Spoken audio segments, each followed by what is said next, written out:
Greetings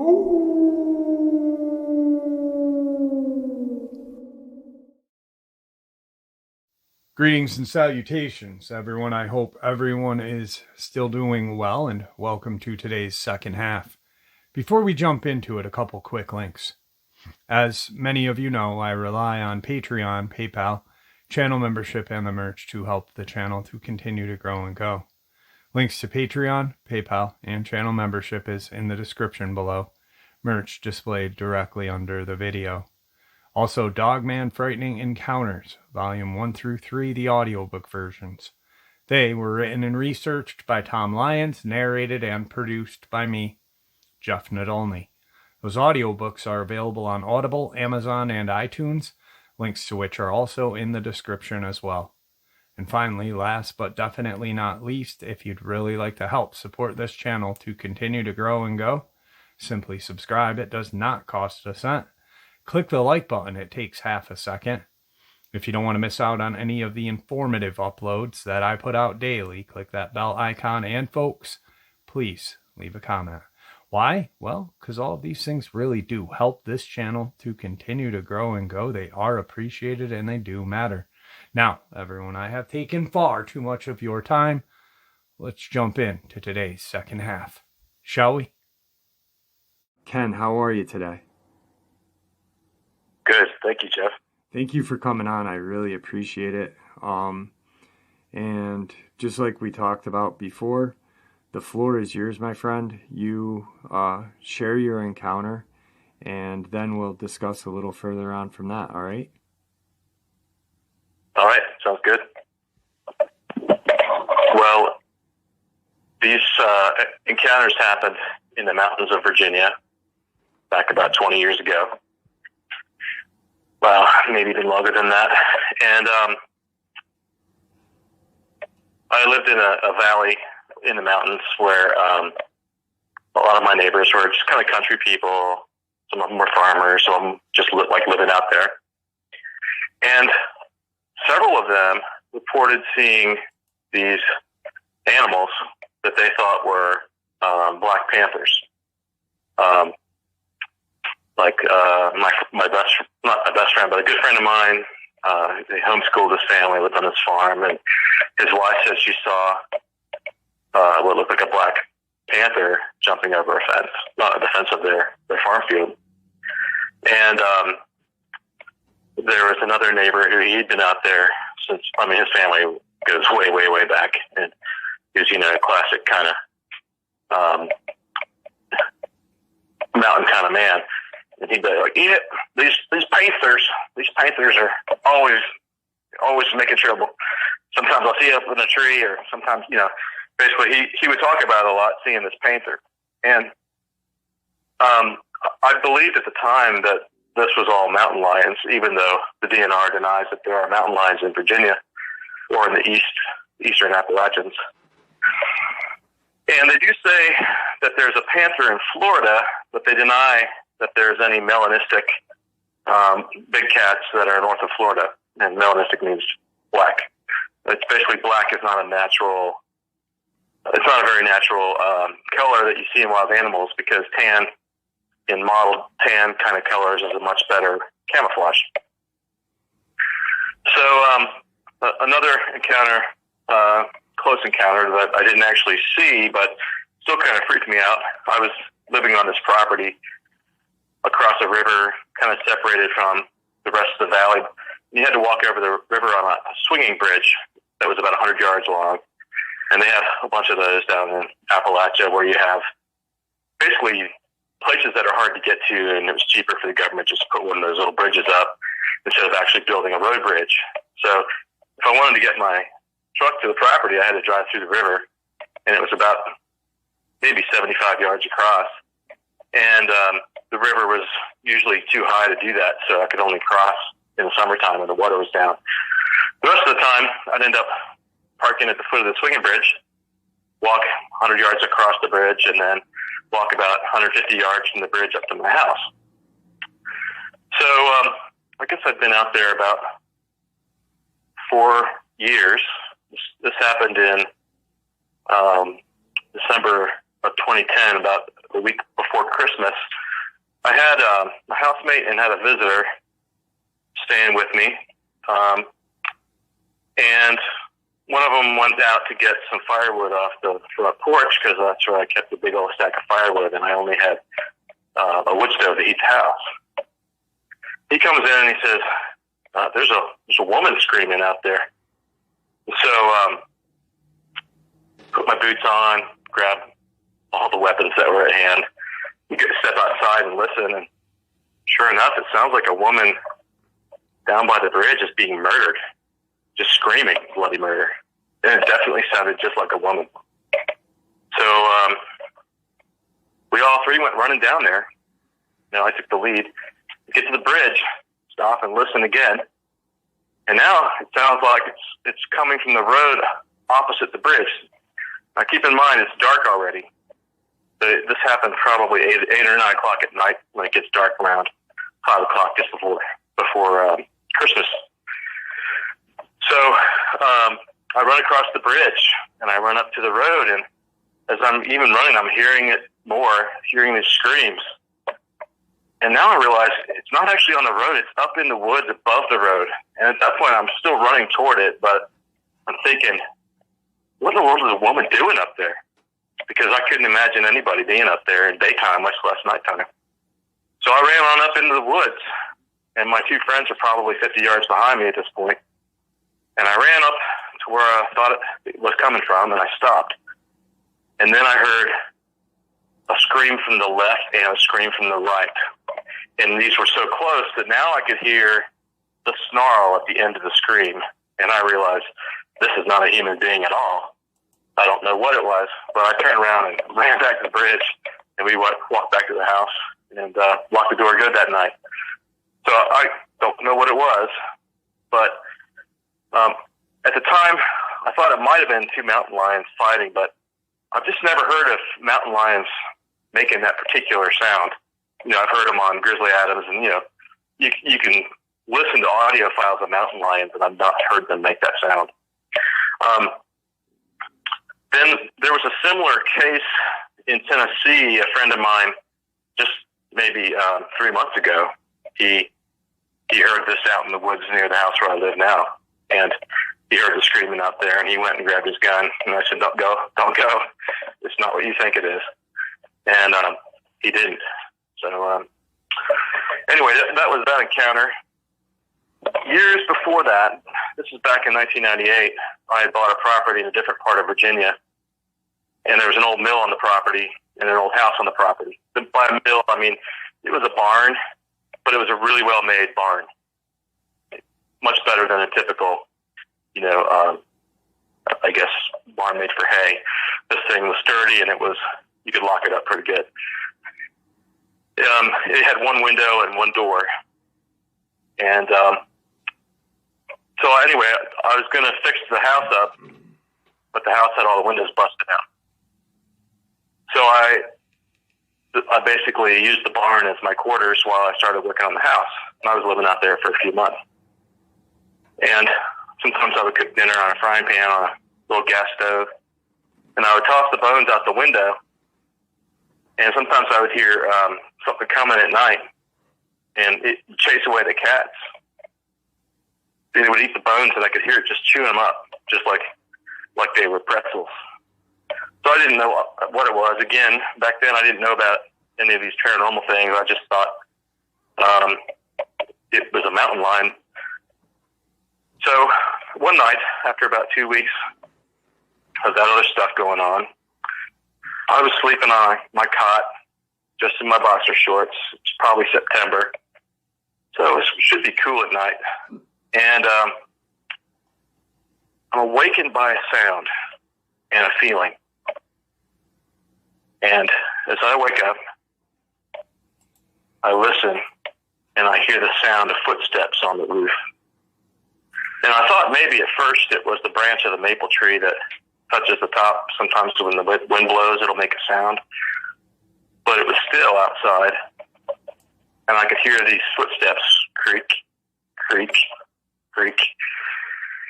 So I jumped up quietly, and I grabbed my Browning high-power 9mm, just the old pistol I used to use long ago. And I just started walking quietly underneath it. And at this point, I'm thinking, what is it? And is it going to try to kill me? For some reason, I felt scared, even though I'm inside a pretty sturdy structure that it would take, an axe to get into. So as I followed it down toward the south end of the building, and I forgot to mention that the south end had an extension on it where the door was, like a little bump out. And that was where the roof was the least sturdy. So over most of the structure, you had a whole layer of oak boards and the metal roof on top. That thing probably could have supported 2,000 pounds or more. But then when you got down to the end, it was just metal over top of rafters that were spaced about 2 feet apart. So once it got on that extension, it made louder sounds because the metal was bending a little bit under it, and it jumped down to the ground. I heard it thump, or at least I assume that's what it was, unless there was 2 of them. And then I heard it back up on top again, like maybe it jumped back up there. And the peak of the roof was about 15 feet off the ground.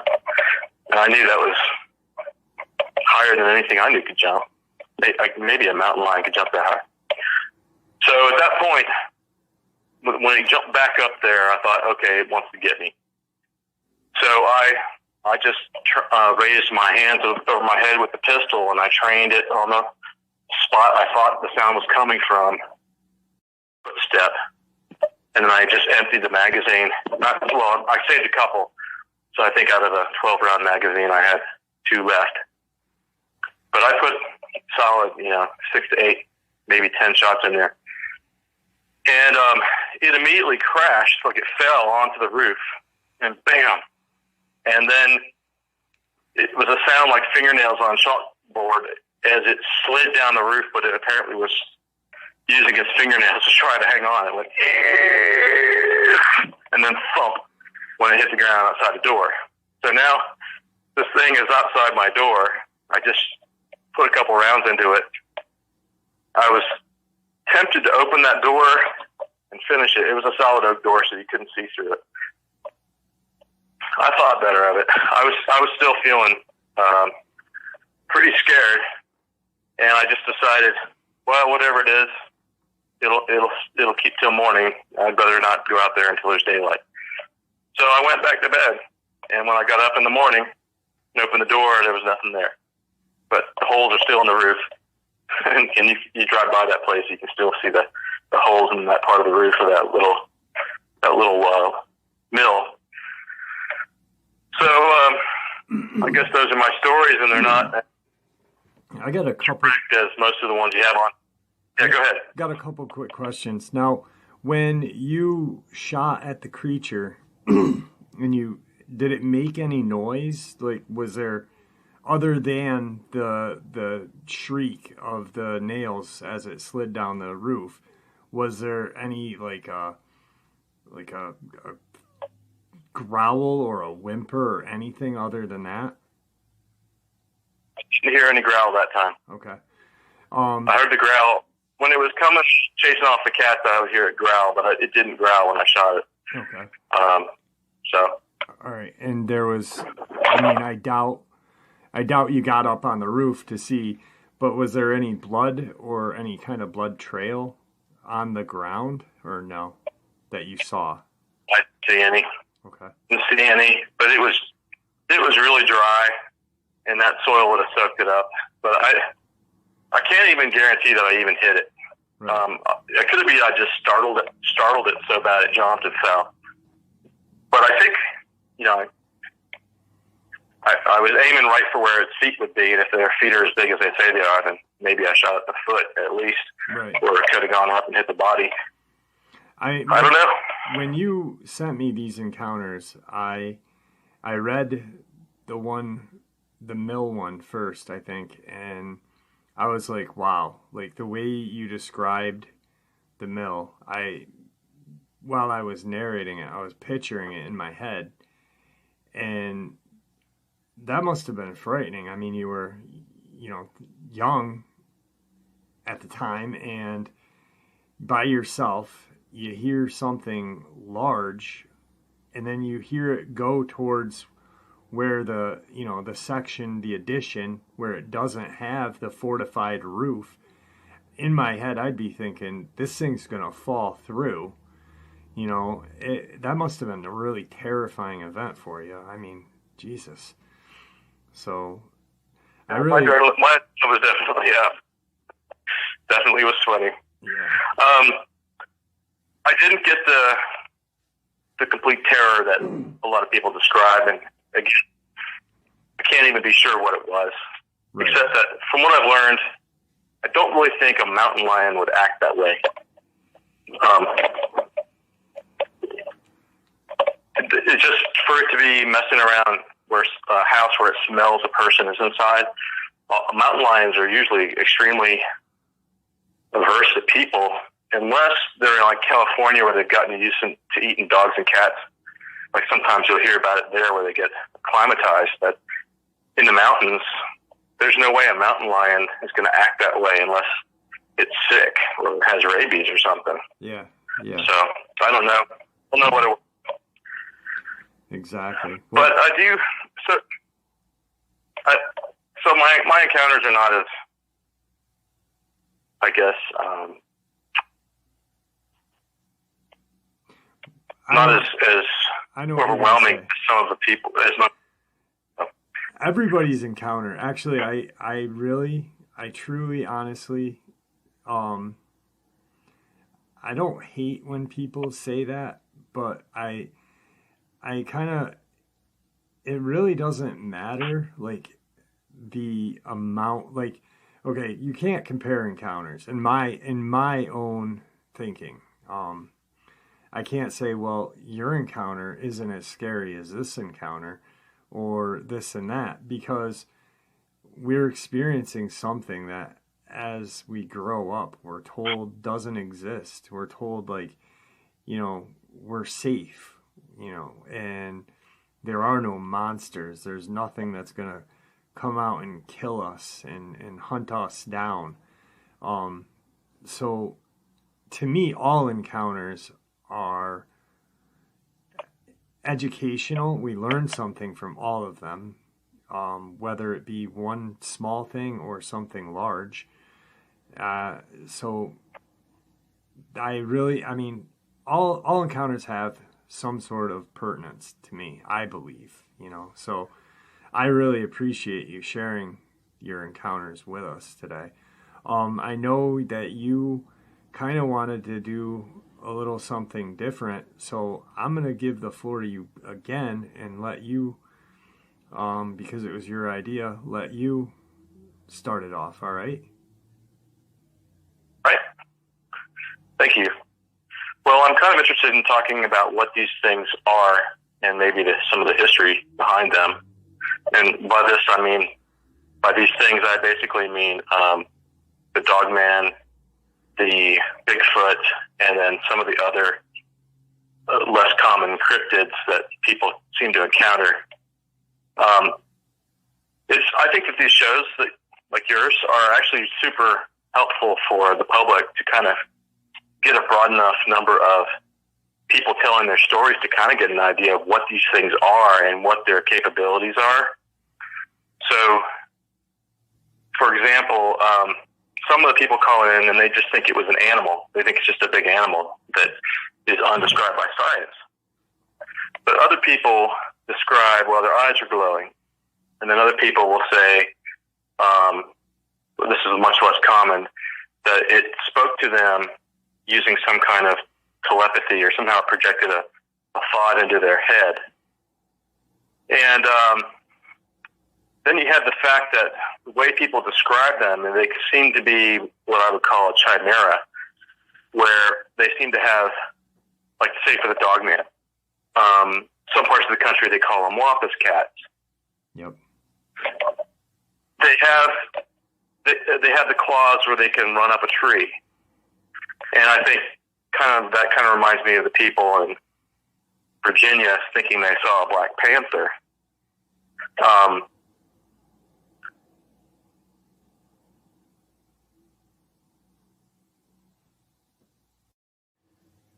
You're good. People thought that they were seeing a Black Panther when maybe what they are seeing is a Dogman or a Sasquatch that has some feline DNA. Like, these things are a mixture of, they've been some kind of genetic engineering experiment. Maybe done in ancient times or maybe done recently. You've got that other caller, William, who was claiming that the government was running a program where they're breeding these things, which is horrifying to me. So looking back into history, is there anything that we can explain from history where these things should exist, or at least they make sense within our worldview? Well, and I think there is. Didn't Alexander the Great, he said that he came across like a army of dog-headed men, and Christopher Columbus, I think, too, stated that there was an island or something of dog-headed men. How to get? Yes. Yeah. There are those two references to possible dogmen in the ancient past. Even going further back, there are two ancient references that I think might explain what these things are and where they come from. In Genesis 6, you have the discussion of the sons of God saw the daughters of men, and they came down and had children with them, and they were giants, and they were called Nephilim, which seems to mean, in Hebrew, the fallen ones. And then you have the Epic of Gilgamesh, which is set after the flood, and you have this guy who the epic claims that his father was a demon, and his mother was the goddess Ishtar, who I think was just a person. And he's depicted as being like 15 feet tall, and he's holding two full-grown African male lions under his arms that he killed. And having seen an African male lion up close, those things are about 6 or 7 feet long and 300 pounds. So this guy had to have been just monstrous if he's being depicted accurately. But in the Epic of Gilgamesh, we're told several interesting things about him. One is that at the beginning, he's behaving very badly in his city of Uruk that he rules. He's claiming prima nocta, which means first night. And if you've seen the film Braveheart, you know what I'm talking about. As king, he was claiming the right to the first night with every bride at her marriage in the city. And it even said more than that, not just that, but no nobleman's wife is safe, or even his child. So he's basically, as king, he's using his king as license to basically sexually assault anybody in the city that he wants. And then it says the gods decided we need to give him something constructive to do, so they make this wild man, they call him Enkidu, and they describe him as he's this huge man of the forest, but he's covered in hair. But he is kind of like a man, and they end up sending a prostitute out into the woods to seduce him. And after he's seduced by her, he tries to go back to his wild ways, but the animals reject him, so he ends up coming to the city, and he wrestles Gilgamesh and loses, but he and Gilgamesh instantly become friends, which is a very guy thing to do. We fight and we're friends. But anyway, so these two go off on their adventures, and at one point they anger Gilgamesh's mother. She sends this thing called the Bull of Heaven after them, and they kill it and throw the pieces of it at her.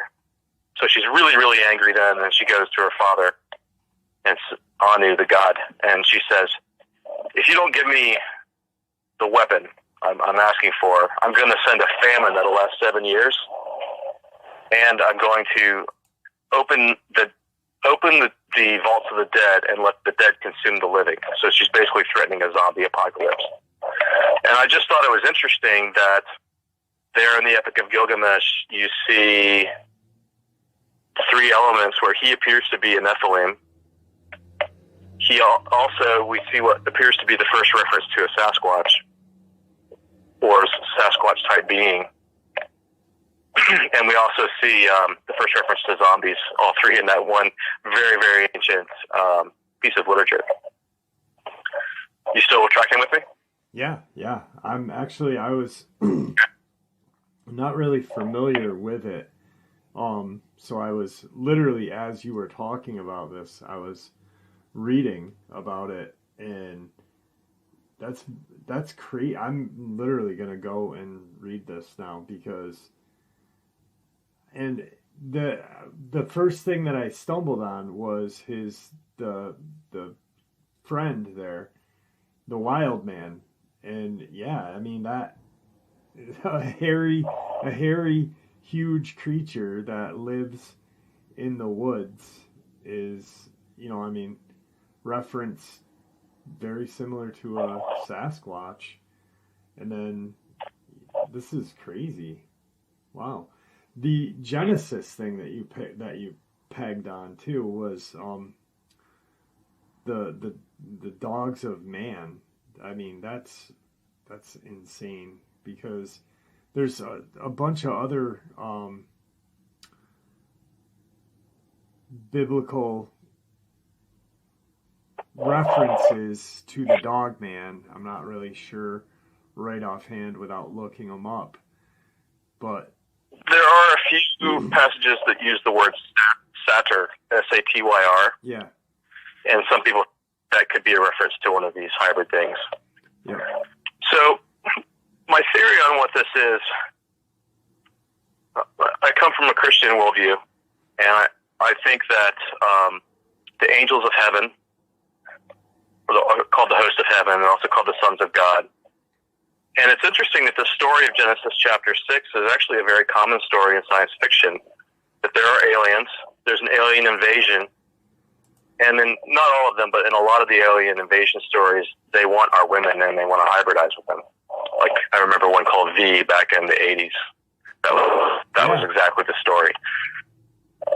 And I think that this is a true story. And even so, I think basically the Dogman, Sasquatch, demons, and people's encounters with alien abductions, I think that's all related phenomena. Because some of the Dogman encounters, one guy out in Colorado was saying that while the Dogman was outside his house, there's a poltergeist inside the house rattling the cupboards and stuff.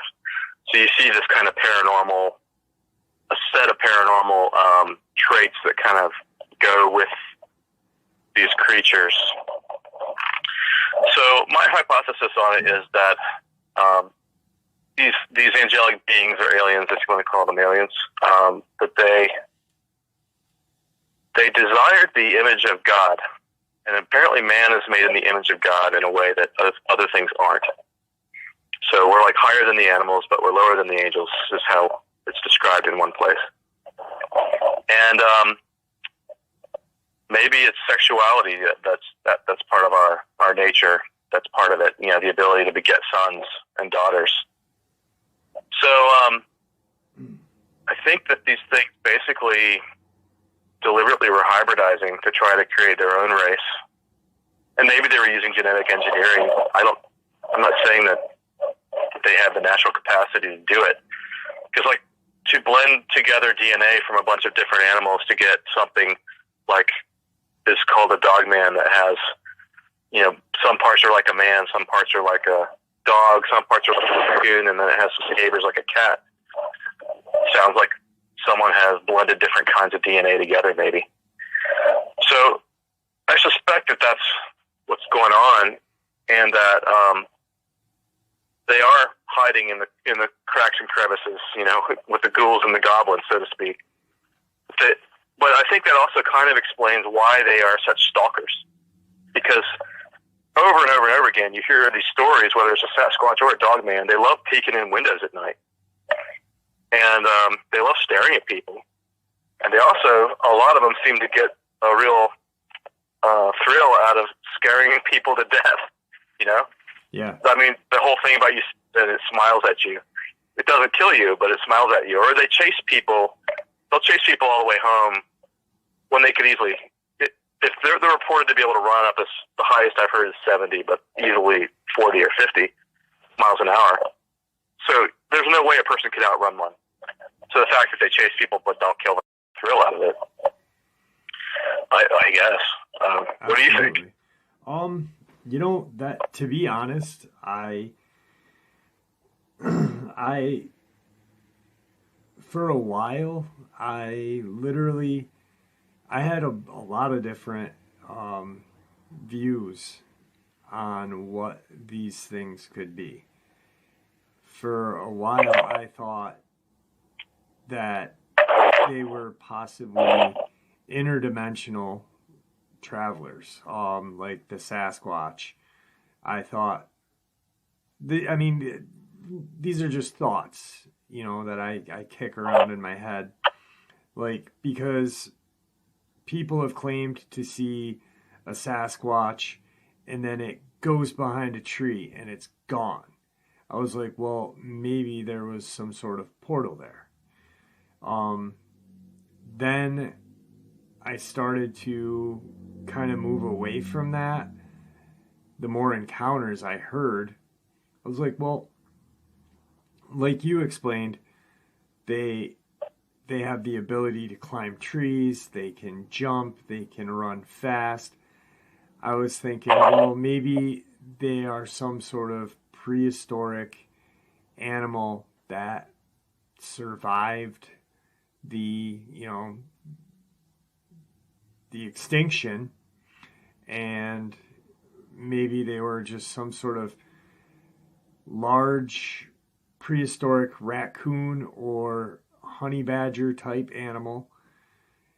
But then the more and more I started getting into it, I started listening to opinions like yours, and there was a subscriber that had said that he believes they are demons.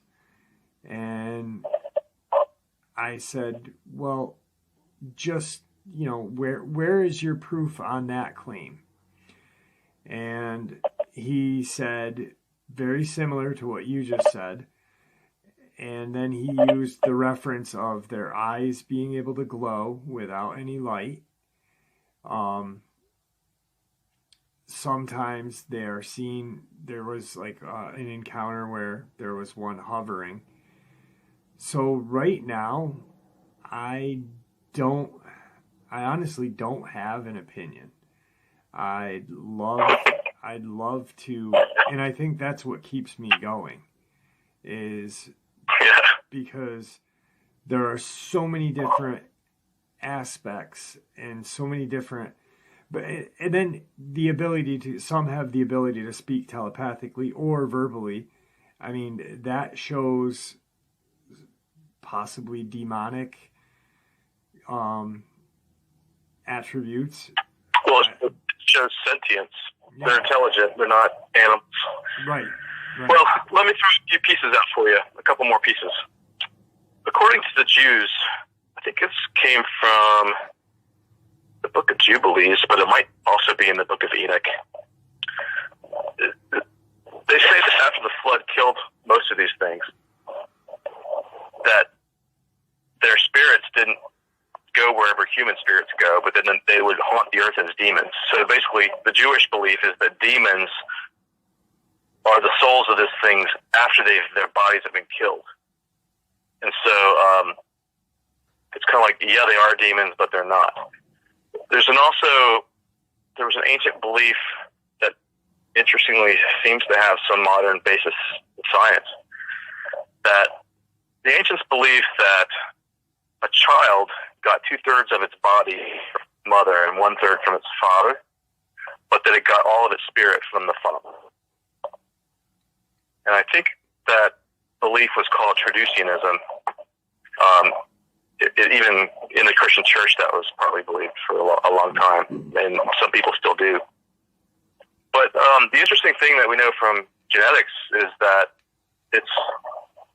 you do get half of your chromosomal DNA from your mother, but you get all of your mitochondrial DNA from your mom. So it actually kind of is true that you get 2/3 of your DNA from your mom and you get 1/3 from your dad. Now, if the spiritual aspect is true, then if these angelic beings or aliens figured out a way to sire a offspring that has a human body, but the spirit would actually be angelic, or have basically it's an angelic spirit, which might explain why when they get killed, they continue to haunt. They continue to be able to go around and possess animals or people in some cases. That's just data. I can't say, how do you prove any of this stuff? You can't really. Right. Well, all you can kind of do is just, listen.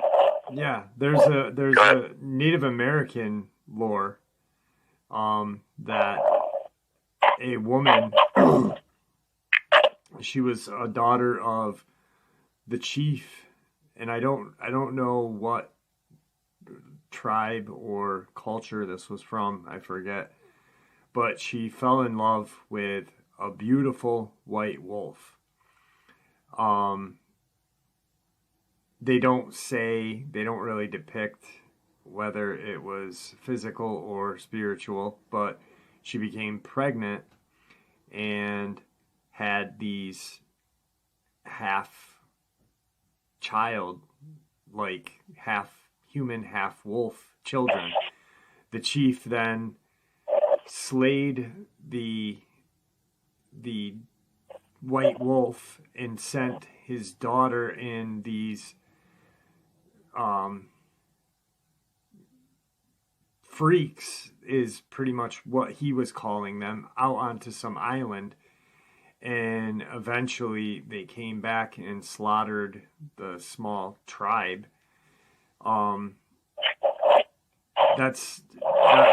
really forget what culture of Native American that was, but I think it was more cold. It was in the cold region, so it could have been Alaska, Canada.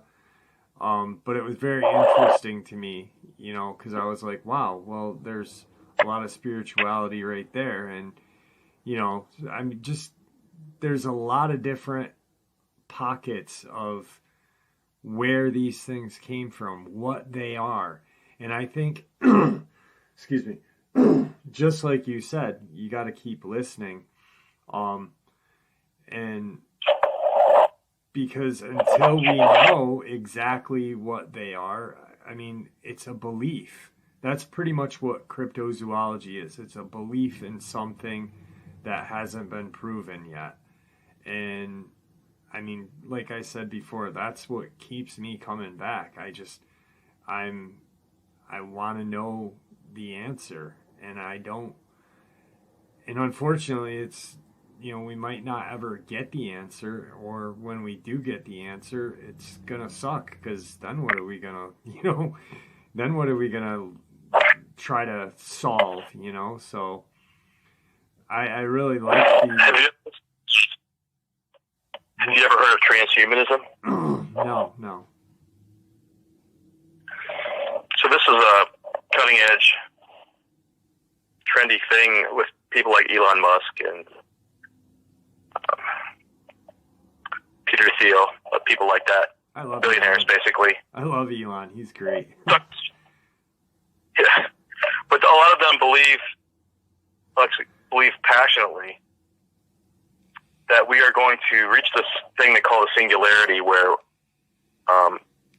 artificial intelligence becomes more powerful than a human brain. And then we can start upgrading ourselves. We can basically start becoming transhumans, where we can edit our DNA. Oh, yeah. We can add computer powers to our brains. We can maybe add prosthetics, like bionics. But I think ultimately that transhumanism kind of leads to these things. If there was somebody in the past who gained the knowledge of genetic engineering long before we did, some of these things look like, they were just built as killing machines. If you wanted to have your kind breed out the others and defeat the others, who could possibly defeat a Dogman? Right. Well, it turns out, a lot of men with guns can, according to William. Even one man with a gun can. But if there were as many of them as there were of us, we'd be in some serious trouble. Absolutely. Anyway, I wonder if. So I just think about that they are. I don't think that they're evolved. I think that they're basically created by design. That they are not natural, at least part of what's supposed to be here, and that they are basically effectively aliens in our environment, which is why they act so creepy. Yeah. Anyway, that's about all I really had to say about it. The one thing that I Did you have? Sorry, real quick. The one thing that I really like that you just said, Ken, was that they were created by design, and whoever created them to be the apex predator that they are, and scary as they are. It's that one little statement fits them perfectly. But I don't think they're our friends. I've heard a few people say, well, they're protecting us from something else. I've heard actually William said that, and I heard two other people say that. One is actually, they told him that. One was a guy, you remember the guy, Zach. Big Mo, who came on your show? He said Zach. The government told him that. Yep, Zach thinks that they are here that he has one that's protecting him from something else. I think they're, I don't know, I agree. I don't think they're our friends. I think they can manipulate us to have us think, and what William said was never trust them, that they'll act a certain way, like let's say someone's feeding them and then they start, just coming around more and not doing anything as scary as before, but then they'll snap at an instant. I think they're very manipulative creatures. So that reminds me of animism. I spent some years in Africa, and a lot of it's not just there. In any continent, you can find native peoples who still believe in animism, and they tend to believe that there are spirits, in the things around them, but especially spirits of ancestors. They are afraid of the spirits, and so they try to appease them. Like in South America, they'll leave them tobacco. Like you'll see, they'll have a shrine and then burn some tobacco. But they're basically doing things to try to appease the spiritual beings, not to hurt them. And you could kind of see the same behavior pattern with the way some of these Dogman and Sasquatch act. Right. It's like, we'll leave you alone if you feed us, or if you give us a benefit. But they can go back on the deal whenever they want. Yeah, exactly. Sometimes, there are cases of Bigfoot saving people's life. Have you ever heard of a Dogman saving somebody's life? No. I've heard, I got a encounter where a supposed skinwalker saved somebody's life that I've sat on for about 2 years, just pondering the possibility of something black magic trying to save somebody, but I don't think I've ever heard of a Dogman saving somebody's life. No. So. Curious. Yeah, definitely. Well, I'm almost out of time. It was really great having you on, Ken. I really appreciate you coming on and sharing your encounters with us, and then also... Yeah, thanks, Jeff. I'm honored to be able to share some thoughts and experiences, and I hope that you keep doing what you're doing and that you are prospering. I hope that this works out for you as a way of supporting yourself, and I think that you I hope that you can use your audio narration talents and maybe even to do bigger things, and that'll reward you well. Yeah, thank you very much. I really appreciate it. Well, it was great having you on the show, and I look forward to talking to you in the future. And there you have it, folks. Today's second half. I do hope you all enjoyed it as much as I enjoyed sharing it with you. I'd like to thank you all for supporting the channel. After all, it is your support that keeps this channel growing and going, and what gives us all a place and a chance to share our experiences and theories judgment-free. Everyone is simply treated with the respect that we all deserve, and I do appreciate that. Thank you. Please, everyone, stay safe, happy, healthy, and ever vigilant, keeping an eye on our children, pets, family, and friends. These creatures are real. They are out there and dangerous. These events have happened.